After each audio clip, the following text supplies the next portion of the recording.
সে মেসেজটা সিন করেছিল অনেক আগেই। নোটিফিকেশন বার থেকে মেসেজটা পড়েও ছিল বেশ কয়েকবার। তারপর চ্যাট বক্স খুলেও পড়েছিল, শুধু রিপ্লাইটা দেয়নি। কেন? ব্যস্ত ছিল?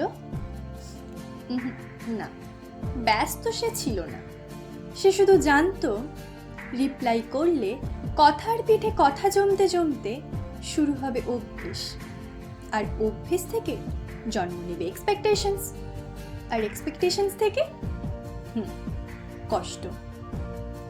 সে জানতো এর শেষ কোথায়, কারণ সে আগেও হেঁটেছে এই পথ দিয়ে।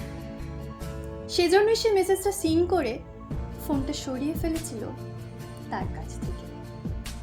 কখনো কখনো মানুষ ইগনোর করে না, সে শুধু নিজেকে প্রোটেক্ট করার চেষ্টা করে, যাতে সে ওই আগের জায়গায় ফিরে যেতে না পারে।